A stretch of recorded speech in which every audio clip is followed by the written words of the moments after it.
Hello friends, स्वागत है आप सभी का इजी बैंकर चैनल पे। अगर आप इस चैनल पर पहली बार आए हैं तो चैनल को सब्सक्राइब जरूर करें ताकि आने वाले वीडियो का नोटिफिकेशन आप तक पहुंचती रहे। इस वीडियो में हम लोग डिस्कस करेंगे जो भी स्टूडेंट्स गवर्नमेंट जॉब कंप्यूटर से रिलेटेड करना चाहते हैं उनके लिए वीडियो इंपॉर्टेंट होगा, क्योंकि पटना हाई कोर्ट के द्वारा एक न्यू वैकेंसी आउट किया गया है जिसका पद का नाम है आपका, जो आपका पोस्ट है वो आपका टेक्निकल असिस्टेंट का है। ठीक है, बहुत ही अच्छी खासा जॉब है आपका। और इसका जो आपका सैलरी आपका रहने वाली है ये आपका 29,200 से लेकर 92,300 तक आपका सैलरी का रेंज दिया हुआ है। अप्रॉक्स हम लोग मारे तो अगर आप ज्वाइन करते हैं तो इन हैंड सैलरी आपका 50,000 प्लस आपका ज्वाइनिंग में रह सकता है। ठीक है, तो इसमें कौन कौन से स्टूडेंट फॉर्म अप्लाई कर सकते हैं, क्योंकि इसका आपका अप्लाई जो है आपका चालू हो चुकी है। इसमें आपका जो बीसीए किए हुए हैं, ठीक है, या जो आईटीआई किए हुए हैं या जो डिप्लोमा किए हुए हैं इंजीनियरिंग में, उस सारे स्टूडेंट इस फॉर्म को अप्लाई कर सकते हैं। ठीक है, इसमें बी और बीटेक के अलाउ नहीं किया गया है। हम आपको पहले ही बतला दें कि जो बी बीटेक किए हुए कंप्यूटर साइंस से इसमें उनको एलिजिबल नहीं किया गया है। कौन कौन से एलिजिबल है वह सारा चीज़ हम लोग डिस्कस करेंगे। ये आपका कंप्यूटर से रिलेटेड आपका गवर्नमेंट जॉब है इसमें, लेकिन बीटेक को अप्लाई करने का मौका मिलना चाहिए था। ठीक है, तो यहाँ पे हम लोग डिस्कस कर लेते हैं। ऑफिशियली नोटिफिकेशन आपका जारी की हो चुका है और आपका फॉर्म भी अप्लाई हो रही है। High court of judiciary at Patna. ठीक है, यहाँ पे आप देख सकते हैं 25 तारीख को ही आपका नोटिफिकेशन आउट किया गया है।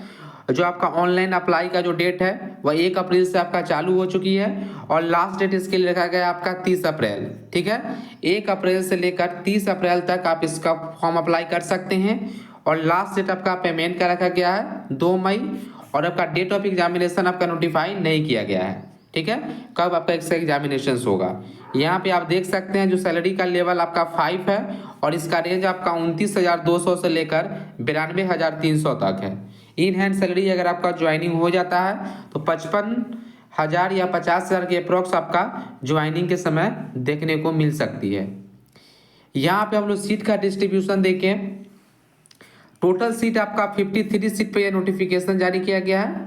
ठीक है, जिसमें आपका अनरिजर्व कैटेगरी के लिए 24 सीट है, एससी के लिए आपका 8 सीट है, एसटी के लिए आपका 1 सीट है, ईबीसी के लिए आपका 9 सीट है, जो बीसी है कैटेगरी इसके लिए 6 सीट है और जो ईडब्ल्यूएस है इनके लिए 5 सीट रखा गया है। ठीक है, उसका जो आपका हॉरिजॉन्टली जो आपका रिजर्वेशन है महिला लोग का वह भी इसमें आपका एलिजिबल है। लगभग आपका 17 सीट जो आपका महिला के लिए आपका रिजर्व किया गया है। ठीक है, ये आपका नंबर ऑफ सीट की बात हो गई। इसके बाद हम लोग यहाँ पे नेक्स्ट डिस्कस कर लेते हैं कि आप भारत से कोई भी स्टेट से बिलोंग करते हैं इस फॉर्म को अप्लाई कर सकते हैं। ऐसा नहीं है कि सिर्फ बिहार के स्टूडेंट एलिजिबल है, आप कहीं के भी स्टूडेंट है इस फॉर्म को अप्लाई कर सकते हैं। ठीक है, और इसमें जो आपका एज का जो लिमिट रखा गया है, जो अगर आप ईडब्ल्यूएस या अनरिजर्व है 37 ईयर होना चाहिए, इससे ज़्यादा नहीं होना चाहिए। अनरिजर्व ईडब्ल्यूएस फीमेल है इनके लिए 40 साल रखा गया है, बीसी ईबीसी के लिए आपका 40 साल है और एससी एसटी के लिए आपका 42 ईयर्स है। यह आपका एज का भी जो है आपका कट ऑफ यहाँ पे दिया हुआ है। अगर आपका इससे ज़्यादा एज है तो आप इस फॉर्म को अप्लाई नहीं कर सकते हैं। सबसे इम्पोर्टेंट चीज़ आती है कि इसको फॉर्म अप्लाई कौन कौन से स्टूडेंट कर सकते हैं। मिनिमम क्वालिफिकेशन या एलिजिबिलिटी कंडीशन, यह आपका 1/1/2026 रखा गया है कट ऑफ इसका।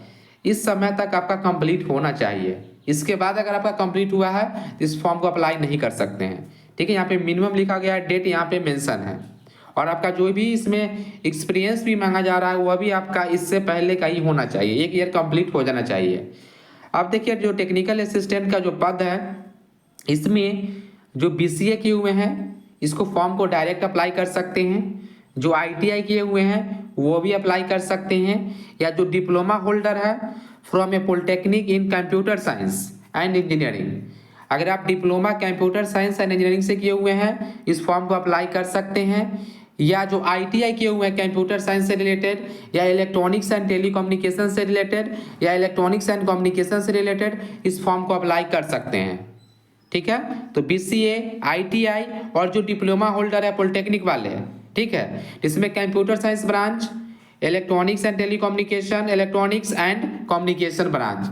और सबसे इम्पोर्टेंट चीज, इसके साथ आपके पास कम से कम 1 साल का रिलेवेंट एक्सपीरियंस होना चाहिए, आप जिस चीज़ में आप डिप्लोमा किए हैं उसमें, ठीक है। तो इसमें आपका एक्सपीरियंस भी जो आपका कंपलसरी किया गया है, आपका 1 ईयर का आपके पास एक्सपीरियंस होना चाहिए। और जॉब का जो आपका कंडीशन है बहुत ही अच्छी जॉब है, ठीक है। इसके बाद हम लोग यहाँ पे नेक्स्ट डिस्कस कर लेते हैं, ठीक है। यहाँ पे जो रिजर्वेशन पॉलिसी है, कितना % आपको देखने को मिलेगा वो यहाँ पे मेंशन है। 35% महिला के लिए रिजर्व है, ठीक है। नेक्स्ट हम लोग यहाँ पे डिस्कस करें, इसका जो आपका सिलेक्शन प्रोसेस होने वाली है वो आपका 3 फेज में होगी, ठीक है। मोड ऑफ सिलेक्शन, सबसे पहला फेज जिसमें आपका रिटन टेस्ट लिया जाएगा, ठीक है। और नेक्स्ट फेज आपका ट्रेड से रिलेटेड होगा, स्किल टेस्ट या वर्क प्रोफिशिएंसी टेस्ट आपका लिया जाएगा, ठीक है।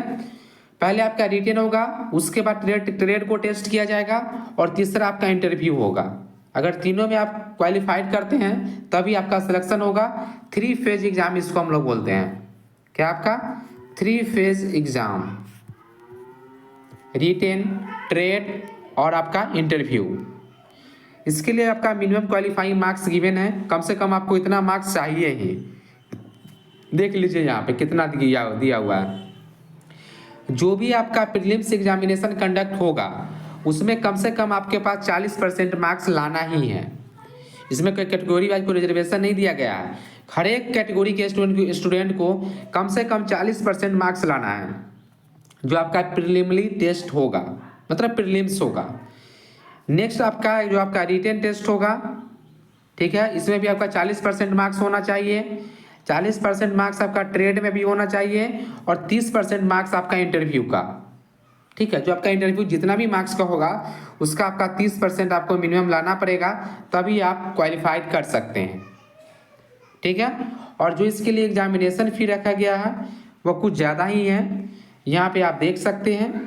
जो इसके लिए जो आपका एग्जामिनेशन फी है, अगर आप यूआर कैटेगरी से हैं, बीसी है, ईबीसी है, ईडब्ल्यूएस है या अदर स्टेट से हैं, आपके लिए 1100 रुपये आपको फी पेमेंट करनी पड़ेगी इस फॉर्म को अप्लाई करने के लिए। और जो SC ST है इनके लिए 550 रखा गया है, ठीक है। तो अदर स्टेट वाले भी इस फॉर्म को अप्लाई कर सकते हैं। यहाँ पे आपका फीस से रिलेटेड हो गया। सेंटर ऑफ एग्जामिनेशन भी आपको सिलेक्ट करनी है, ठीक है। इसके बाद यहाँ पे आपका जनरल इंस्ट्रक्शन गिवन है जो आपका नोटिफिकेशन है, और यहाँ पे आपका फुल्ली सिलेबस भी है, इसमें कितना मार्क्स का होगा। यह PDF हम लोग टेलीग्राम ग्रुप पे शेयर कर देंगे, वहाँ से आप पढ़ सकते हैं कि आपका सिलेबस क्या है, एग्जामिनेशन पैटर्न क्या होगा। अगर आपको कोई भी डाउट है, टेक्निकल असिस्टेंट जो पटना हाई कोर्ट का यह नोटिफिकेशन है इससे रिलेटेड, तो आप कमेंट करके पूछ सकते हैं। अगर यह वीडियो आपको अच्छा लगे तो चैनल को सब्सक्राइब जरूर करें। Thank you for watching.